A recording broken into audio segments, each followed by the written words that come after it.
Hello प्यारे बच्चों, कैसे हैं आप सभी। आई होप आप सभी बहुत अच्छे होंगे। बच्चों, इस वीडियो में चलिए हम डिस्कस करते हैं क्लास 8th की वर्कशीट नंबर 38, जो कि 9th ऑफ दिसंबर 2021 की वर्कशीट है। आज का सब्जेक्ट है साइंस, और आज जो हम टॉपिक पढ़ने वाले हैं वो है रिप्रोडक्शन इन एनिमल्स। तो चलिए इस वर्कशीट को हम स्टार्ट करते हैं। Till now we have read about fertilization and its type.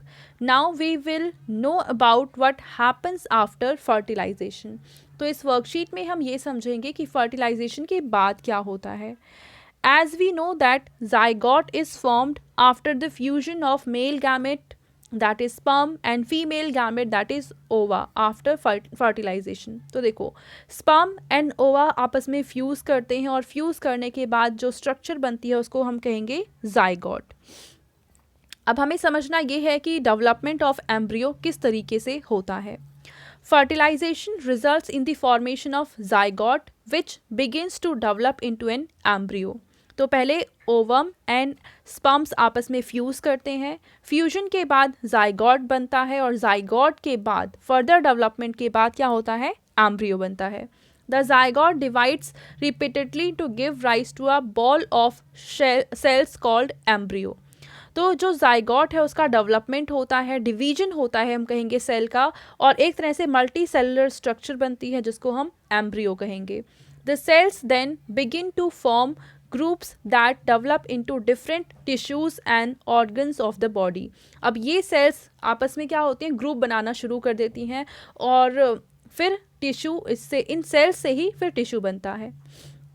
This developing structure is termed as embryo, और इसी डेवलपिंग स्ट्रक्चर को हम क्या बोलेंगे, एम्ब्रियो बोलेंगे। The embryo gets embedded in the wall of the uterus for further development.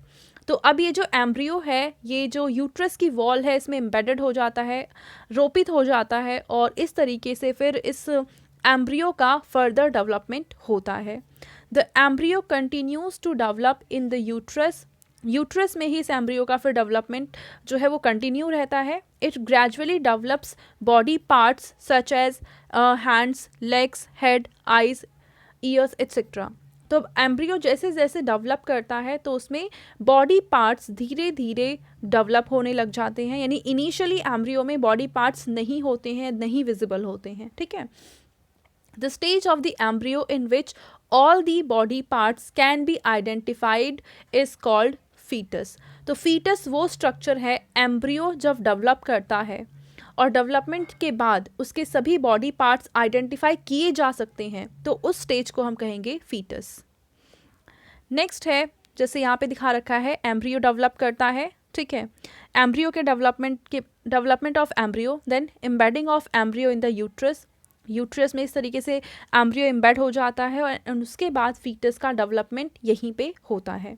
When the development of the fetus is complete, the mother gives birth to the infant. तो जैसे ही इस foetus का development complete हो जाता है तो infant born होता है, ठीक है। अब यहाँ पे हमें कुछ क्वेश्चंस दे रखे हैं, चलिए इनके आंसर लिख लेते हैं। क्वेश्चन नंबर 1 है, give 2 differences between a zygote and a foetus. तो हमें फीटस एंड जाइगोट के बीच में 2 डिफरेंसेस बताने हैं, तो चलिए हम इसका आंसर लिख लेते हैं।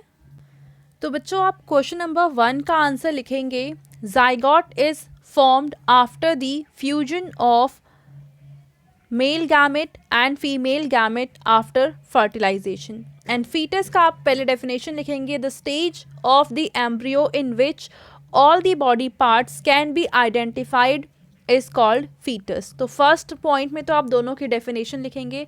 सेकेंड पॉइंट में आप ये बताएंगे, zygote it is single celled structure and foetus multicellular structure होती है, ठीक है। चलो नेक्स्ट क्वेश्चन देखते हैं। क्वेश्चन नंबर 2 में हमसे पूछा है, in which female reproductive organ does the embryo get embedded. तो एम्ब्रियो जो है वो फीमेल रिप्रोडक्टिव, कौन सी फीमेल रिप्रोडक्टिव ऑर्गन में एम्बेडेड होता है, तो इसका आंसर आएगा, क्वेश्चन नंबर 2 का आंसर है यूट्रस, ठीक है। थर्ड क्वेश्चन है, डिफाइन एम्ब्रियो एंड फीटस। तो फीटस एंड एम्ब्रियो को हमें डिफाइन करना है, चलिए इसका आंसर लिखते हैं। तो बच्चों एम्ब्रियो की डेफिनेशन आप ये सेकंड पॉइंट लिख देंगे, the zygote divides repeatedly to give rise to a ball of cells called embryo. And foetus की डेफिनेशन आप ये लिखेंगे, the stage of the embryo in which all the body parts can be identified is called fetus। ठीक है, इसके बाद हम देखते हैं फोर्थ क्वेश्चन, जिसमें हमें कह रखा है, हमें बताने हैं कि ये जो स्टेटमेंट्स हैं ये ट्रू हैं या फॉल्स हैं। फर्स्ट स्टेटमेंट है, new human individual develops from a single cell from a cell called gamete. So gamete से ही नए इंडिविजुअल का डेवलपमेंट होता है, ये ट्रू है। सेकेंड है, egg laid after fertilisation is made up of single cell. तो फर्टिलाइजेशन के बाद जाइगोट बनता है और जाइगोट एक सिंगल सेल स्ट्रक्चर है, ये ट्रू है। थर्ड है, a zygote is formed as a result of fertilisation. तो फर्टिलाइजेशन के बाद जो स्ट्रक्चर बनती है वो जाइगोट होता है, तो ये भी करेक्ट है। एंड फोर्थ पॉइंट है, an embryo is made up of single cell. तो एम्ब्रियो सिंगल सेल नहीं है, ये मल्टी सेलुलर स्ट्रक्चर होती है, तो फोर्थ पॉइंट इनकरेक्ट है। तो बच्चों ये थी आज की हमारी साइंस की वर्कशीट एंड आई होप आप सभी को ये वर्कशीट बहुत अच्छे से समझ में आई होगी। एंड अगर आपको ये वीडियो पसंद आई है तो इसको ज़रूर लाइक करें, अपने फ्रेंड्स के साथ भी शेयर करें और इस चैनल को सब्सक्राइब करें। Thank you.